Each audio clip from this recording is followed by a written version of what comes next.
Assalamualaikum warahmatullahi wabarakatuh. Sebelumnya izin memperkenalkan diri, nama saya Azahra Nafisa dengan NPM 2115061111 dari PSTIA. Baiklah, di sini saya akan bertugas sebagai moderator untuk menjelaskan proyek akhir sebagai ujian akhir semester dari mata kuliah pemrograman berorientasi objek bersama rekan saya. Vidya Delianya dengan NPM 211506119. Baiklah, terima kasih. Di sini saya langsung menjelaskan terkait program atau proyek yang kami kerjakan, yaitu ada konversi mata uang. Jadi pada program konversi mata uang yang kami rancang ini merupakan program untuk mengonversi mata uang dari satu negara ke negara lainnya. Di mana dalam konsepnya itu menggunakan konsep OOP, terdapat tiga kelas, yaitu ada currency, exchange rate, dan converter yang akan digunakan untuk mengelola dan memproses konversi. Kemudian kelas kurensi sendiri itu akan mempresentasikan mata uang yang akan dikonversi. Jadi pada setiap objek dari kurensi ini akan memiliki mata uang, nama mata uang dan kode mata uang. Kemudian yang kedua ada kelas exchange rate yang akan menyimpan nilai tukar dari dua mata uang. Kemudian ada kelas converter yang akan menyimpan atau mempresentasikan konversi dari satu mata uang negara ke negara lainnya dengan menggunakan nilai tukar dari kelas exchange rate. Kemudian untuk penjelasan kode akan saya serahkan kepada rekan saya, kepada Anya dipersilakan. Baik, terima kasih, moderator. Di sini saya akan menjelaskan kode program untuk bagian main. Jadi yang pertama di sini pada baris satu ada import Java util scanner itu untuk mendeklarasikan bahwa program akan menggunakan kelas scanner dari pustaka utilitas Java untuk menerima masukan dari pengguna. Lalu yang kedua di sini ada public class main. Ini untuk mendefinisikan kelas main sebagai kelas utama program. Lalu pada baris keempat ini ada public state public static void main string. Ini untuk mendefinisikan metode utama main yang akan dieksekusi ketika program dijalankan. Lalu pada baris ke-8, ke-7 sampai 9 di sini ada untuk membuat objek currency dengan mata uang USD, Euro, dan eh, IDR. Kode-kode mata uang ini akan digunakan sebagai argumen untuk konstruktor di currency. Lalu pada baris ke-12 itu ada converter untuk membuat objek converter yang akan digunakan untuk melakukan konversi mata uang. Lalu pada baris ke-15 sampai baris ke-20 ini untuk menambahkan exchange rate ke converter. Exchange rate itu adalah kelas yang nantinya akan menyimpan nilai tukar antara dua mata uang. Eh, Selanjutnya pada baris ke-23 dan ke-24 ini untuk menerima input dari pengguna. Dan di sini pada baris ke-26 sampai ke-32 ini untuk ditampilkan pada program nantinya ada pilihan-pilihan mata uangnya. Lalu pada baris ke-34 ini do ketika eh, untuk menampilkan masukan jumlah uang, lalu melakukan konversi mata uang dengan menggunakan metode convert pada objek converter. Selanjutnya, hasil hasilnya akan ditampilkan dengan sistem outprint. Selanjutnya, pada baris ke-48 ini ada untuk mencari kurensi berdasarkan kode yang dimasukkan. Lalu pada baris ke-52 dan 53 itu untuk melakukan konversi mata uang. Dan pada baris ke-55 dan 55 itu akan ditampilkan apakah Anda ingin melakukan konversi lagi. Jika iya, maka akan dilakukan pengulangan. Jika tidak, maka program akan selesai. Terima kasih, saya kembalikan ke moderator.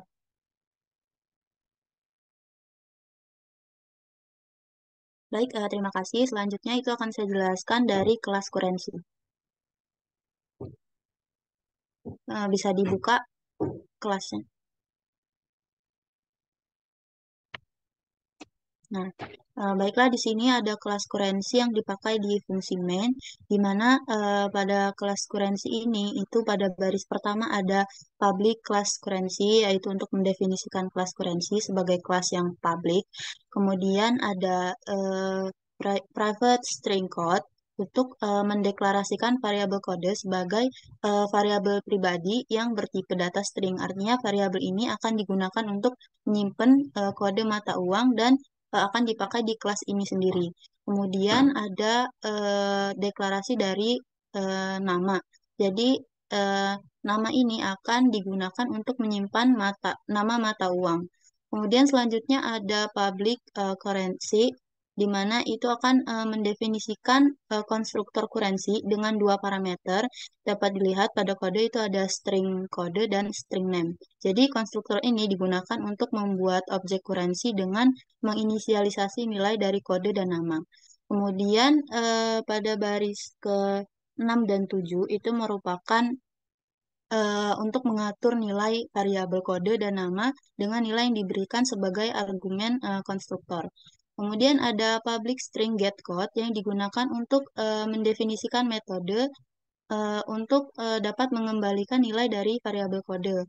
Kemudian ada return code, artinya nilai yang akan dikembalikan itu adalah kode. Kemudian ada public string getName yang digunakan untuk mendefinisikan metode getName untuk mengembalikan nilai dari variabel nama. Kemudian ada return name untuk mengembalikan nilai yang ada di variabel nama. Kemudian kelas kurensi ini akan diambil datanya untuk kemudian digunakan pada kelas exchange rate. Untuk penjelasan kode exchange rate akan saya serahkan kepada rekan saya, kepada Widya Adelianya, dipersilakan. Baik, terima kasih. Selanjutnya di sini ada kelas exchange rate.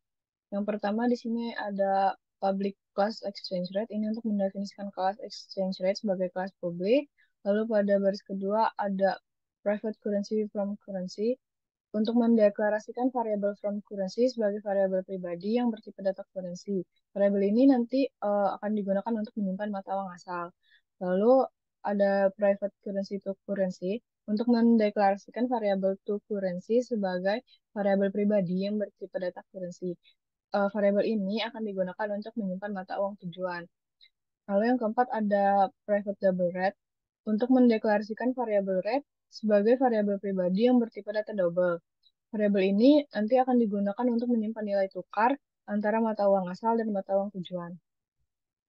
Lalu ada public exchange rate, currency from currency, currency to currency, dan double rate. Itu untuk mendefinisikan konstruktor exchange rate dengan tiga parameter, yaitu from currency to currency dan rate. Konstruktor ini digunakan untuk membuat objek exchange rate dengan menginisialisasi nilai dari from currency to currency dan rate. Selanjutnya ada this from currency, itu untuk this from currency sama dengan from currency untuk mengatur nilai variabel from currency dengan nilai yang diberikan sebagai argumen konstruktor. Selanjutnya ada this to currency, itu untuk mengatur nilai variabel to currency dengan nilai yang diberikan sebagai argumen konstruktor. Lalu ada this rate untuk mengatur nilai variabel rate dengan nilai yang diberikan sebagai argumen konstruktor. Selanjutnya ada public currency get from currency, itu untuk mendefinisikan metode get from currency yang mengembalikan nilai dari variabel from currency. Selanjutnya ada return from currency, itu untuk mengembalikan nilai dari variabel from currency saat metode get from currency dipanggil. Begitu juga dengan yang to currency-nya sama, itu di get dan juga nanti di return. Selanjutnya ada public double get rate untuk mendefinisikan metode get rate yang mengembalikan nilai dari variabel rate. Selanjutnya ada return rate untuk mengembalikan nilai dari variabel rate saat metode get rate dipanggil. Uh, Class exchange rate ini memiliki tiga atribut, yaitu from currency, to currency, dan rate. Dia juga menyediakan metode get from currency, get to currency, dan get rate untuk mengakses nilai dari atribut tersebut. konstruktor exchange rate digunakan untuk membuat objek exchange rate dengan menginisialisasi nilai from currency to currency dan rate saat objek dibuat. Terima kasih, saya kembalikan ke moderator. Baik, untuk selanjutnya saya akan menjelaskan kode program dari kelas converter. Jadi, kelas converter ini akan bertanggung jawab untuk melakukan konversi mata uang berdasarkan nilai tukar yang sudah ditentukan. Jadi, pada kode program dapat dilihat pada baris pertama dan kedua itu merupakan library yang kita gunakan sebagai antarmuka untuk mengkaitkan kunci dengan nilai untuk menyimpan nilai tukar mata uang. Kemudian selanjutnya itu pada baris kelima terdapat private map string exchange rate dengan disimpan di exchange rate map. Jadi fungsi ini itu akan mendeklarasikan variabel exchange rate map sebagai variabel pribadi yang bertipe data map dengan kunci berupa string dan nilai berupa objek exchange rate. Variabel ini akan digunakan untuk menyimpan daftar nilai tukar dari mata uang. Kemudian selanjutnya ada public converter yang digunakan untuk mendefinisikan konstruktor converter yang digunakan untuk membuat objek converter dan menginisialisasi exchange rate map sebagai objek dari hash map yang baru. Kemudian pada baris ke-12 itu terdapat public void add exchange rate yang digunakan untuk mendefinisikan metode add exchange rate yang menerima parameter exchange rate bertipe data exchange rate. Jadi metode ini digunakan untuk menambahkan nilai tukar mata uang ke dalam variabel exchange rate map. Kemudian selanjutnya ada string key yang digunakan untuk membuat kunci untuk nilai tukar mata uang dengan menggabungkan kode mata uang asal dan tujuan yang diperoleh dari objek exchange rate. Kemudian pada baris ke-14 terdapat exchange rate map.put di mana digunakan untuk menyimpan nilai tukar mata uang ke exchange rate map dengan menggunakan kunci yang dihasilkan dari objek exchange rate. Kemudian selanjutnya pada baris ke-18 itu terdapat public double convert yang digunakan untuk mendefinisikan metode convert untuk menerima parameter amount bertipe data double, from currency bertipe currency, dan to currency bertipe currency. Kemudian metode ini juga digunakan untuk melakukan konversi mata uang berdasarkan nilai tukar yang telah ditentukan. Kemudian pada baris ke-19 terdapat string key yang digunakan untuk membuat kunci untuk mencari nilai tukar mata uang dalam exchange rate map dengan menggabungkan kode mata uang asal dan tujuan yang diperoleh dari objek from currency dan to currency. Kemudian selanjutnya pada baris ke-20 itu terdapat exchange rate sama dengan exchange rate map.getKey di mana digunakan untuk mengambil nilai tukar mata uang dari exchange rate map dengan menggunakan kunci yang dihasilkan. Selanjutnya itu ada percabangan if pada baris kedua-dua di mana ketika exchange rate-nya itu tidak sama dengan 0, maka dia digunakan untuk memeriksa apakah nilai tukar mata uang yang ditemukan dalam exchange rate map. Jika ditemukan, maka akan dilakukan perhitungan konversi dan hasilnya akan dikembalikan. Eh, selanjutnya, pada baris ke-23 itu ada return amount di mana fungsi tersebut akan menghitung jumlah uang yang dikonversi dengan cara mengalihkan jumlah uang awal atau amount dengan nilai tukar mata uang atau rate yang diperoleh dari objek exchange rate. Kemudian ketika kondisi pada if tersebut false, artinya dia akan mengeksekusi kode program pada baris ke-26 yaitu throw new illegal argument exception, di mana dia akan melempar pengecualian jika tidak ditemukan nilai tukar mata uang yang sesuai untuk mata uang yang ditentukan tersebut. Jadi pada intinya kelas converter ini akan menyediakan metode add exchange rate untuk menambahkan nilai tukar mata uang ke dalam exchange rate map dan metode convert untuk melakukan konversi mata uang berdasarkan nilai tukar yang telah ditentukan. Untuk selanjutnya itu adalah kesimpulan yang akan dijelaskan oleh rekan saya. Pada rekan saya dipersilakan. Baik, terima kasih moderator. Jadi kesimpulannya di sini dari program yang kami buat dapat disimpulkan bahwa penggunaan OOP terdapat pada pembagian tiga kelas yang saling berkaitan satu sama lain. Seperti kelas exchange rate yang membutuhkan objek dari kelas currency untuk menyimpan nilai tukar. Kemudian, cost converter yang membutuhkan nilai tukar dari objek exchange rate untuk melakukan konversi, konversi mata uang. Baik, terima kasih. Saya kembalikan ke moderator. Baik, untuk selanjutnya itu adalah demonstrasi program. Nah, di sini sudah saya run programnya. Nah, di sini bisa kita lihat eh, muncul program konversi mata uang, kemudian daftar mata uangnya. Nah, di sini itu dihasilkan dari kode program baris ke-26 sampai ke-32. Kemudian di sini bisa kita inputkan jumlah uang yang kita inginkan. Misalnya di sini tekan 100.000.